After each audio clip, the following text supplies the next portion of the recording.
Hey everyone, it's Flakfire. Big news today. DICE has released some new details on the other Battlefield 1 DLC packs included with Battlefield 1's premium subscription, and I gotta say, it is exciting stuff. We now know the name of the upcoming Russian DLC is called In the Name of the Tsar, and the other two expansions are called Turning Tides and Apocalypse. Limited details are available, but for In the Name of the Tsar, players will enter the war's biggest front with the Russian army and fight in new snow-covered ravines and a freezing archipelago in 4 new maps. A press release from DICE confirms the Russian expansions maps are based on the Brusilov Offensive, Operation Albion, and the battles in the Lupkow Pass. The Brusilov Offensive was one of the bloodiest campaigns of World War I, and it broke the back of the Austro-Hungarian army in 1916. Operation Albion was a German amphibious invasion of the West Estonian archipelago in 1917, and it was a humiliating defeat for the Russians. The Lupkow Pass was bitterly contested in World War I between the Russians and the Austro-Hungarian Empire. It's this map that appears in the promotional images, showcasing an icy ravine and a massive train trestle and tunnel. Historically, this tunnel was destroyed in World War I, so it's a possible Levolution event in Battlefield 1.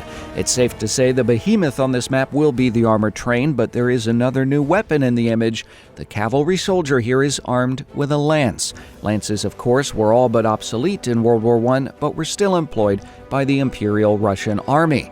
As for the other 2 DLCs, Turning Tides appears based on amphibious combat.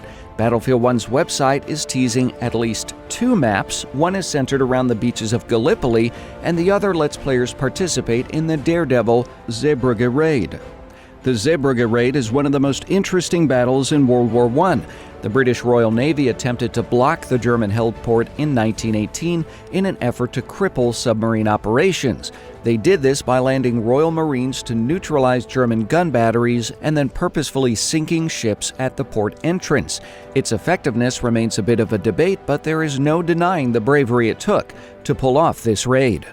In the promotional image, I am absolutely thrilled to say that DICE nailed the map setting and the layout for the Zeebrugge Raid.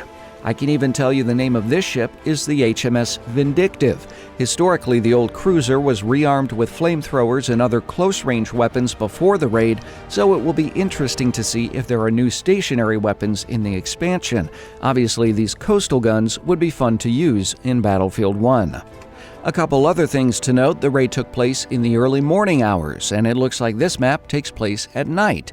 The image also likely confirms the inclusion of a new aircraft in the DLC, a seaplane. A press release from DICE also confirms a new naval vessel, the Destroyer, and a new coastal-class airship that might be a new take on a familiar behemoth.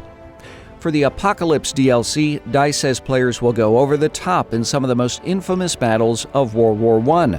There are no specific details about the maps, but the developer says soldiers will get their hands on brutal tools and unique weapons born out of desperation and deadlock. We may be looking at very close quarters maps in the new expansion, or even underground scenarios. As DICE states, quote, "Never before have the nightmarish horrors of the Great War been closer as you descend into hell. Prepare to enter the apocalypse," end quote.